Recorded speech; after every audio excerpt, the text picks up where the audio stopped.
undergraduate at Cornell University, where I started in math and computer science, but I actually took an intro biological anthro class, completely fell in love with it, and ended up in a special, it was the College Scholars Program. It was a make your own major, and so I used math, computer science, and biological anthropology, and had to have a committee and do a thesis and some major research projects. And I actually did a project on the three-dimensional reconstruction of partial skulls using statistics to fill in the blanks, and then the latest at the time in 1985, computer science and computer graphics to make 3D representations of these partial skulls.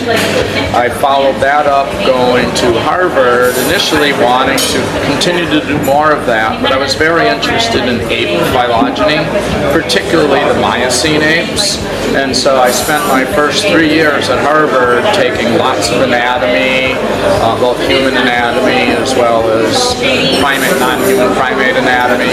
I did 2 field seasons in the Shuwalik Hills of Pakistan, searching for fossils of Miocene apes, and kind of got jammed up on figuring out phylogeny, and was introduced sort of surreptitiously to molecular anthropology and molecular systematics. And so about 3 years into grad school, I completely about-faced from doing morphological analyses to learning genetics from scratch. And I had never had any courses in that, but within 3 years I had a PhD in molecular anthropology, and managed to actually get offered this job before I had even completed my thesis and defended it, which I did in time, and came here. So I went from defending my thesis in March to being on the other side of the table at a defense in July, which was quite a transition. So that's not very common, is it? That's completely uncommon. Abnormal, perchance? And abnormal he stayed, as the tattooed, foul-mouthed, sometimes mohawked, Bigfoot-loving guy with a t-shirt and sneaker collection any nerd would envy. It can be easy to forget that he's been a highly respected professor at NYU since 1992, been a published author over 65 times, and has the second highest rating in the department on RateMyProfessors.com. As a professor at NYU, I regularly teach actually a large number of classes. At the undergraduate level, I rotate with my colleagues teaching the basic introductory course. I have interns both at the graduate and the undergraduate level. I teach a course called Human Evolution and Health, sort of a Darwinian medicine approach, and another on emerging diseases, the coevolution of humans with all of our different pathogens. I teach a course on human biological variation, or race if you want. Those are sort of my biggie at the undergraduate level, and at the graduate level I teach the core introductory courses both in the department and for NICEP as a whole. I bring in a large number of interns every year. Usually in the fall, spring, and even in the summer I'll take different groups. And initially I just train them in all of the methods we use in the lab: DNA extraction from a variety of sources, DNA amplification, and then the characterization of it, either carrying out microsatellite analysis or sequencing analysis, so that they can understand what's involved. Because a lot of people, a lot of PhD students, for instance, like, well, I want to have a genetic component to my thesis, not realizing how much work that can be. It's not just a simple add-on to, like, okay, now I also need to know the paternity and the relatedness of all these things I'm going to study for 2 years in the field because I'm interested in something else. Adding that component, by learning about it, they can either realize, oh, here's what I can do, and add it to their project, or sometimes I get lucky, they get more interested in the genetic aspects than what they were going to do. I coach a grad student every now and then. pour this in it, and then zap this when you zap the tube to get the outside, and then just pour a mil or so of this ultra pure into that. Okay. And So one of these regular tubes. yeah, do a bigger one, the 1.5. Yeah, there's some by the microwave. But zap that and the tube simultaneously.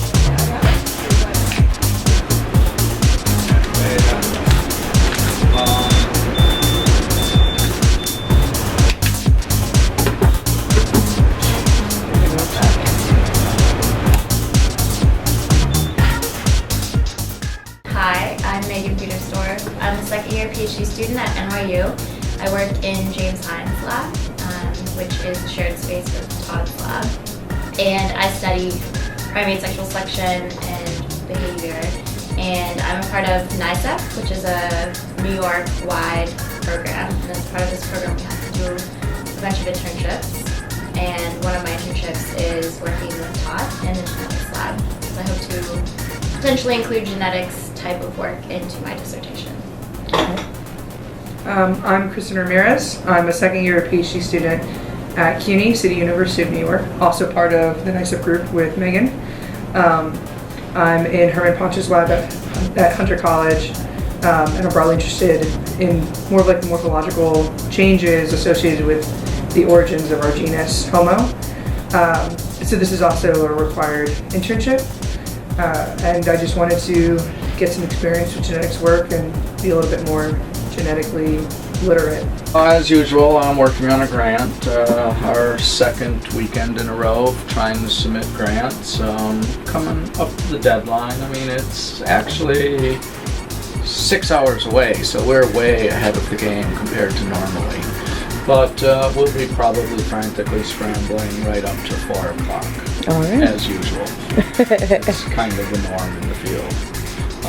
The deans and everybody says, we want to see everything a week in advance, but that has not happened in my 22 years. Okay. What else do you have on the schedule for today besides this? Overseeing the interns, the squabbling, double checking their recipes, making sure they set everything up correct, and then I'm going to have them do a little lab cleaning, get a little bit back from them, and preparing tomorrow's lecture on malaria, and then I still have 9 papers to grade, so slow day. Okay. Dr. Todd Disotell hasn't become a favorite NYU professor just for his laid-back personality and effective teaching style. He was recognized early in his career as a perfect candidate as subject matter expert for television programs spanning a wide range of topics, from sexual selection to human skin lampshades to Bigfoot hunting. So I think I've done 13 or 14 shows in total, but one of them was actually an 8-episode series. I've been on 2 episodes of Ancient Aliens, one of Ancient Aliens and one a spin-off of it. Those are some of the more out there ones: Chupacabra, Lions in the Backyard, Mutant Canid of Maine, Aliens, Bigfoot. Men do seem to process sex more visually. I think there probably is some evolutionary significance. The women that you see in Playboy, if we play... Dr. Disotell's first ever TV appearance was in 1995 on an MTV show called Sex in the 90s, which, from the looks of it, was pretty ridiculous. But he went on to be featured on accredited stations like Fox News, where he spoke about prehistoric family life, and on MSNBC, where he was a Neanderthal DNA analyst. That shows much less of a connection with modern humans than we thought. The story's getting so much coverage partly because of the scientific value of the work, but also, as you're about to hear, because of the unique place in our popular culture of evolution, the study of where we came from. This directly tells us something about ourselves, our history, and perhaps our psyche, if you will. How did we evolve? What were the inputs that went into that? And so on. So I think it strikes very close to home when you're talking about evolution. Evolution from the very earliest days has always been appropriated by either politicians or other people. Only the strong will survive, and it justified their social system, their caste system, their class caste system, their social hierarchies. He has several times been the sciencey lab guy, showing off his pipetting skills and high-tech machinery to try to prove the existence of mythical species. And 3 sets of tests. Todd Disotell of New York University's microbiology lab has agreed to run DNA tests on the blood and tissue samples. If it was ancient astronauts teaching them these building techniques, why don't we see just perfect, almost skyscraper-like vertical edifices? I find it absolutely fascinating how little genetic diversity there are amongst people throughout the world. Sometimes he teaches audiences major scientific theories with the help of gumballs and Skittles. Here I have a large variable population represented by the 5 different colored gumballs. If this population shrinks by going through what we call a genetic bottleneck, here actually represented by a real bottle, I end up with a smaller pool with less genetic diversity.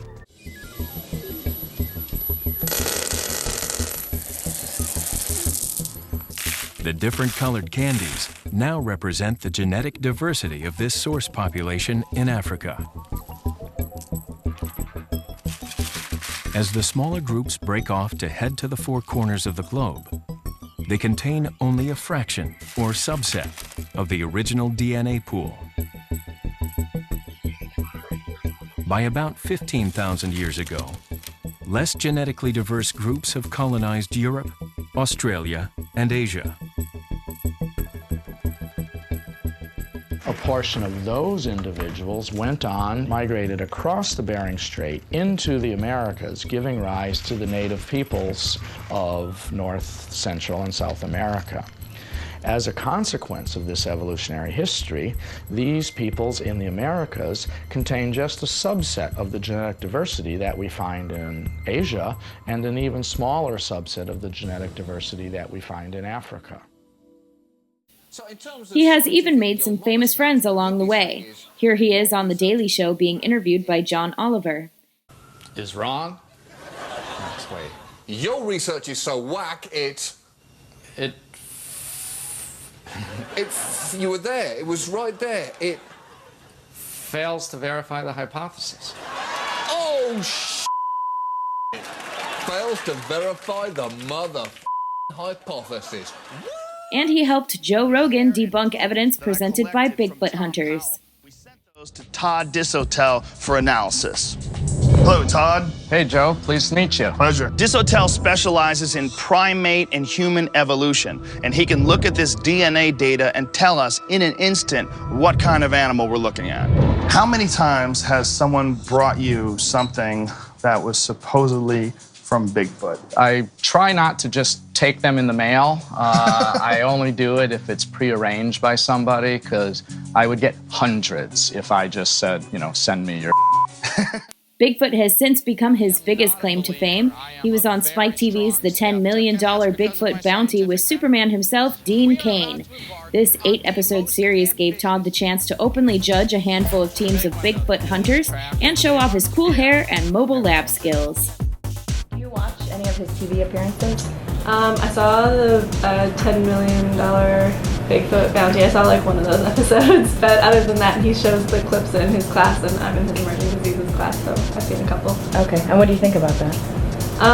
I think it's nice that he is kind of educating people as far as the science, and I don't think he's really giving false hope or anything that any of these things exist, but it's fun, and it is a good way to get the genetics information out there. It's that guy that said yes when they call. I mean, the department gets cold calls daily from people. We're interviewing this, or we want to interview somebody about that. I'm more willing than most to take it, because I really feel strongly about getting science out there, getting evolution out there, getting anthropology out there. And so even if I have to go on a show where I'm analyzing Bigfoot or the Chupacabra, I'm willing to do that because, well, those are, weird and out there topics. I'm talking again about the scientific method and evidence. I'm talking about evolution. I talk in detail about how we do DNA analyses and sometimes show some of it to try to demystify it. And so I think it's really important, and I use these as an opportunity to do that kind of stuff. So you guys are familiar with Todd's appearances on TV and radio over the course of his career. Have you seen them? How do you feel about it? What are your thoughts? Yeah, I think they're cool. He always shows us his clips whenever he's been on TV the night before. Come in, this is what I was on last night. Did you see it? And then make sure that we saw it. And but it's really great. I think it's cool. I think if you didn't see the clips, you would think like, oh, he does all this big clips, but he does all this stuff to show people what science is like and how science can be applied to all kinds of weird things. Not that he necessarily agrees. But so I actually think it's really cool that he gets out and does all of these different shows and kind of represents NYU in our lab. I mean, ideally, it would be a positive effect. Like, the scientific community should be able to communicate with the public via the media and make them more scientifically literate. Unfortunately, I think that tends to be abused by some scientists, either making these big crazy claims to get notoriety, or people in the media distorting science when they're presenting it. I think if the people in the media are editing something that wasn't said the way it was, maybe that could be a problem. But I think it's the right thing to do. I think it's really important to have science and media join hands. I agree. Perfect. Do you have anything else you want to add about Todd as an individual? As a professor, as a friend, as a dude? He's awesome. Yeah. He's always a good time, very entertaining. He always has your back. He does. And he's somebody who, like, as a professor, you don't ever feel uncomfortable talking to, either with an academic question or, just having a conversation about Walking Dead. I think that he's popular for media outlets because he kind of breaks the mold of what people think of when they think of scientists and geneticists. And I think that that's a really important thing to do anyway, as all scientists, that we're not all the same, that we have this kind of diversity, and I think that's what people like him, because he's kind of quirky, different, and not what you would expect. Yeah. The typical end of a show is, well, that's bear, that's a coyote with mange, that's just a domestic dog. And so, yeah, I'm always sort of the downer. But I always say, well, maybe next time, and keep looking, because I cannot honestly say Bigfoot does not exist. As a scientist, I cannot assert that. I can say really low probability of it existing, but I can't say it does not exist. And so there's always the next expedition, the next sample, the next hope. And on to the next hope he'll go. His positive energy, support for the ever-seeking mind, and his vast knowledge will always make him one of the most influential catalysts of the budding relationship between real science and entertainment.